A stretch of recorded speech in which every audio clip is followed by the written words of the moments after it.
Welcome to the second part of our adventures in retro gaming on model consoles, where we are taking a look at retro game collections that are available on the Xbox, PlayStations, Nintendo Switches and PC, a way of us enjoying retro games in a modern way. So, this is Blind Man Plays, and this is Modern Retro Gaming. Our first collection we're looking at is Teenage Mutant Ninja Turtles, the Cowabunga Collection.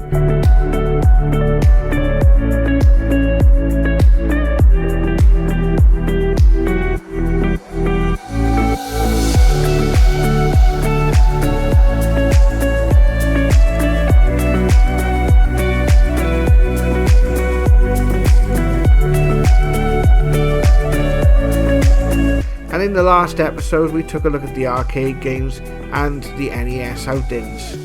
This time round we were taking a look at the SNES, Mega Drive and Game Boy games, along with the Tournament Fighter trilogy. First up, Teenage Mutant Ninja Turtles, Turtles in Time for the SNES.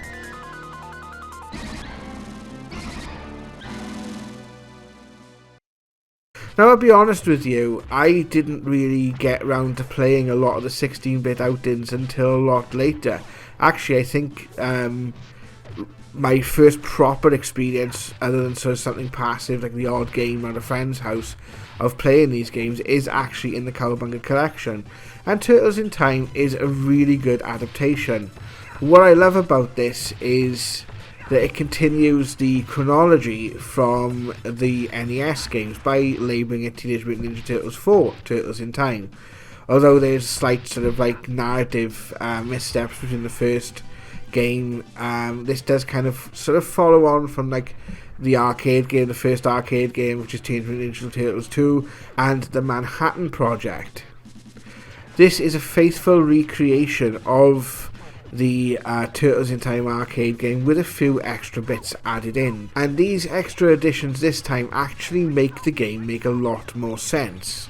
For example, when Shredder takes the Statue of Liberty and you're actually chasing him, rather than like you get to the sewers and he randomly sort of sends you through time, you encounter the Rat King in the sewers, you fight him off, and you eventually find your way to the Technodrome. And there's a level where you're actually going through the Technodrome and you have a mini fight with Shredder before he actually sends you back in time. And there's some really cool mechanics here where he's actually in a bit of like a kind of a mech machine, and you actually use the foot soldiers. You have to throw them at the screen in order to damage him. And this is, you know, a little bit difficult, but it is kind of a nice rewarding addition to the game and fleshes things out a little bit. I love the animation, the sound as well is very similar to the arcade game, and it's all around a really decent experience. It's not as difficult as some of the NES outings, which is good. However, it is still challenging. You still only have a limited number of lives to play with. Although with the Cowabunga Collection, you can turn on things like level select and other enhancements, which will make the game either harder or easier depending on your gameplay level. I also like the neon level because it kind of shows off a little bit the SNES's power and kind of gives it in a bit of a 3D way, which is different from the arcade. And this is quite an interesting level to play around with, and it's very similar to the arcade game, except for the fact it's from a different perspective, and you still fight Krang at the end of it. All in all, Turtles in Time is a really good adaptation, and there's enough differences to warrant a playthrough, even if you have played and completed the arcade original.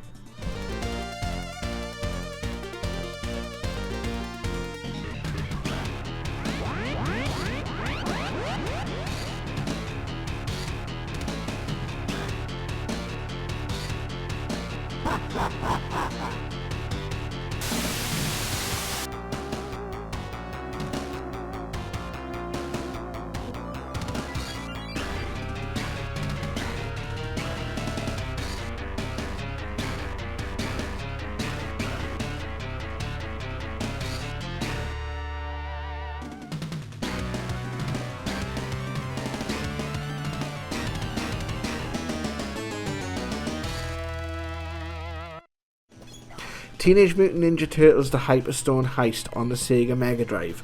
Now, if you owned a Sega console, you didn't have any outings with the Teenage Mutant Ninja Turtles until this game. And this game is very much a faithful adaptation of the themes of the arcade game. Rather than adapting the original Turtles in Time game, this actually creates its own narrative. It starts very similar to Turtles in Time, where Shredder takes the Statue of Liberty during a news report, but this time he shrinks it down. And you kind of go through like 3 level stages, very similar to sort of Streets of Rage and games like that. Some of the levels are borrowed from other games, like the pirate ship from Turtles in Time is actually in this. And there's this scene here which what looks like a dojo. I don't know if it's a dojo or a subway, but it does, to me, seem very reminiscent of the Teenage Mutant Ninja Turtles additional level from the arcade game on the NES. I also like on this game, there's 2 styles. There's a comic book style and kind of a manga sort of style of how the Turtles are presented. So there's like 2 like different styles that you can choose from. The game steadily gets more and more challenging. You have a gauntlet level where you have to fight several bosses, which I find is really, really difficult. But it's not so difficult that you keep wanting to come back for more and keep wanting to replay the level. The Hyperstone Heist has a lot of differences, but not too many that it draws away from the original arcade experience. You still only have a limited amount of lives and continues, but a game is not so difficult that you will find yourself being defeated, on the first level, so to speak. Several bosses actually make an appearance. I love the fact that Tatsu from the Teenage Mutant Ninja Turtles movie makes an appearance as well as a boss. Again, a very good outing. The sound design is really good. It's fun to play. I would probably say it's about the same level as the Manhattan Project. I didn't find it as fun as maybe some of the other arcade outings. If you owned the Sega Mega Drive back in the day, it was you were not underserved then, so to speak.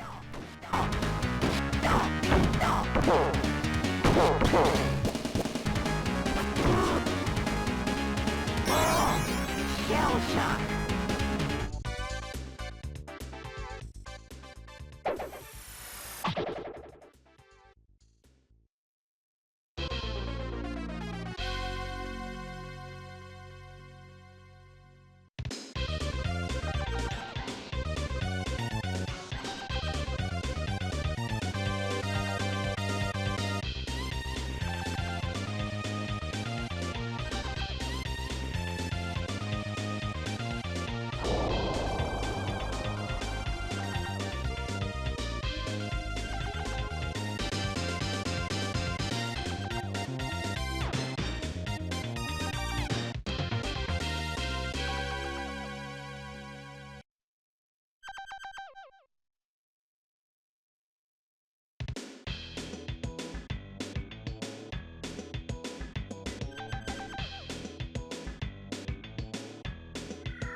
Now we come to what I would say is the least appealing part of the game's offering for the Cowabunga collection.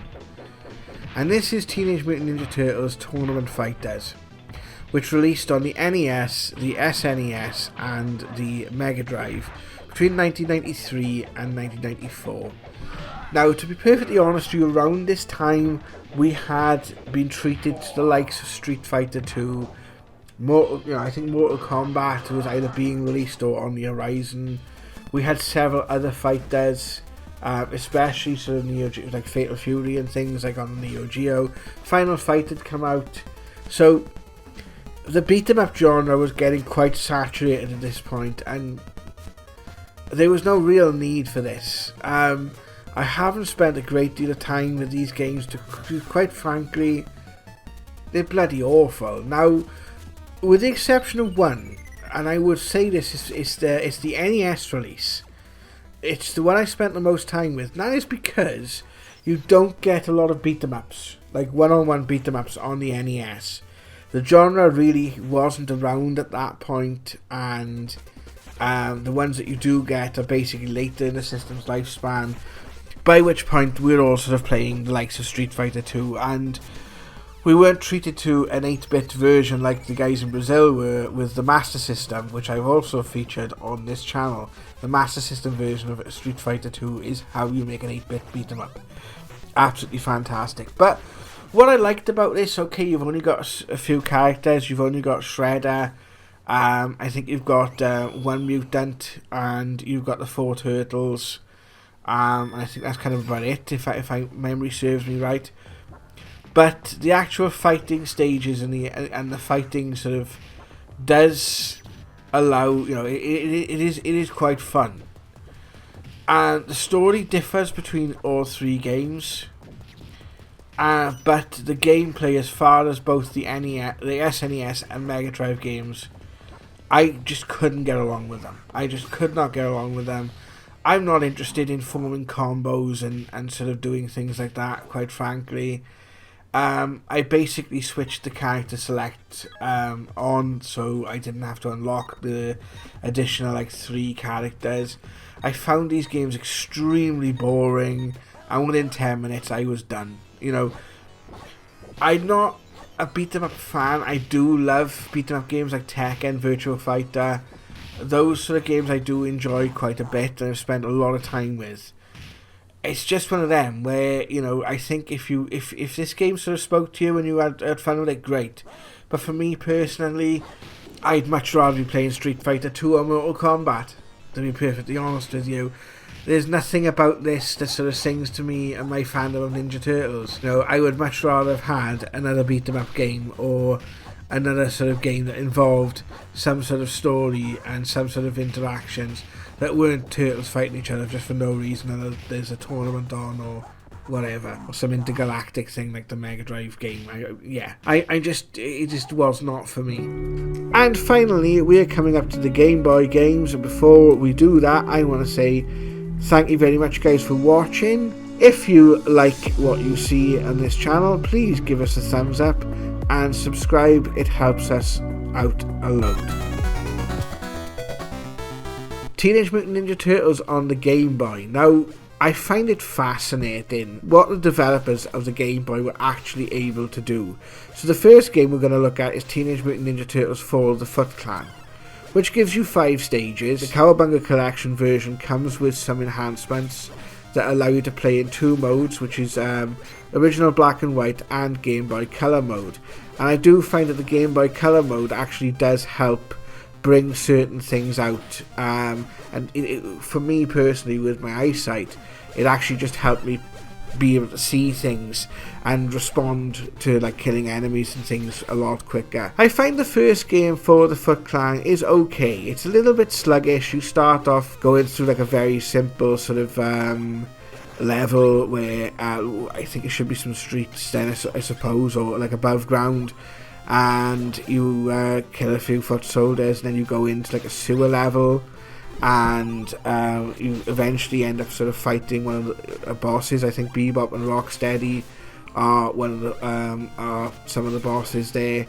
To be perfectly honest with you, I haven't really got too far in this game. I've only just explored a couple of the levels. I do find that the difficulty curve of this game is more on the sort of the difficult side, and I find that sometimes things are coming at you far too much, and I did find it got a bit tedious after a while. However, it is a retro classic that a lot of people speak highly of, and definitely worth a go. The sound design is really good for the Game Boy. The graphics are also really good, but this definitely laid the foundation for what would be offered in the future games.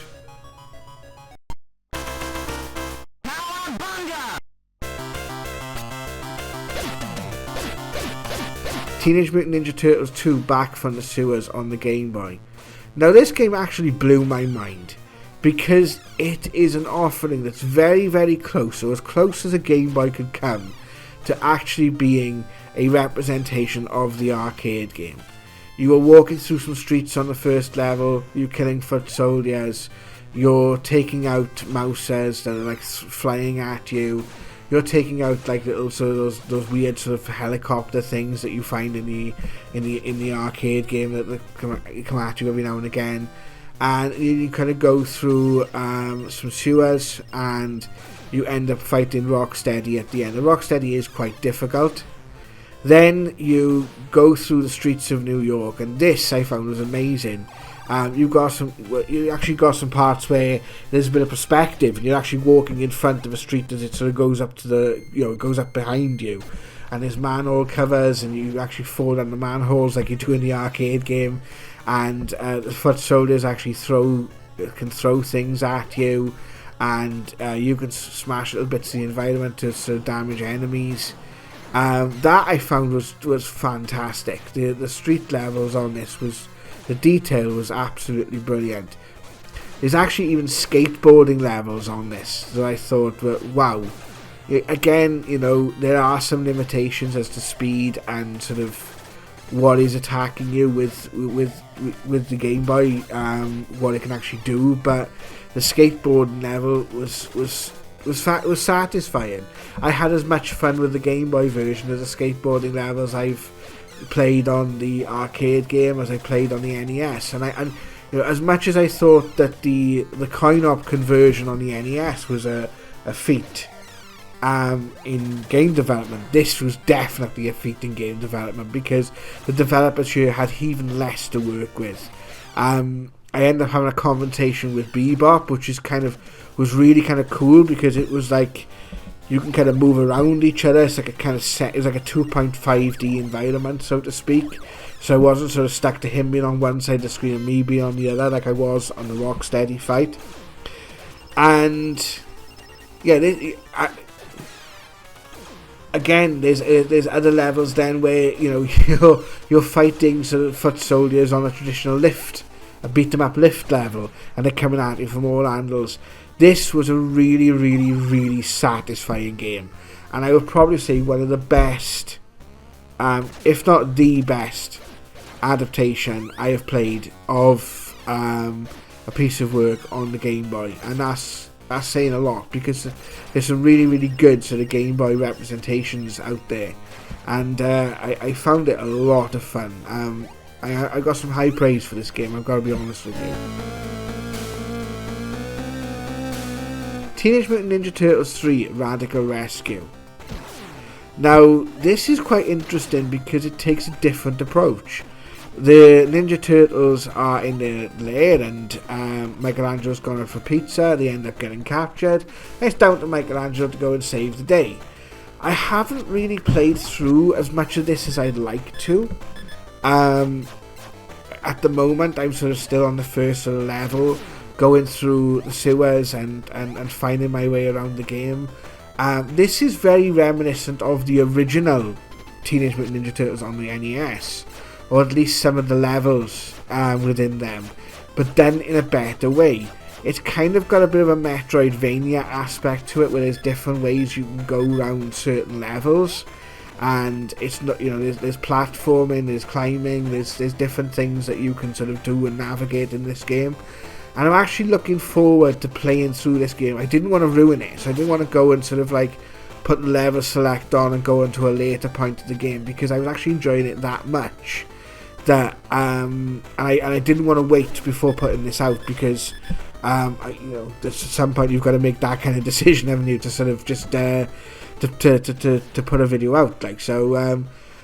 I would definitely recommend this game, and I'm really, really intrigued as to what else it's got to offer, and perhaps I'll go back into this in a bigger way, maybe in a future video. But that is it for the Cowabunga collection. Thank you for watching, guys. Please let us know in the comment section below, what was your favourite Game Boy game growing up?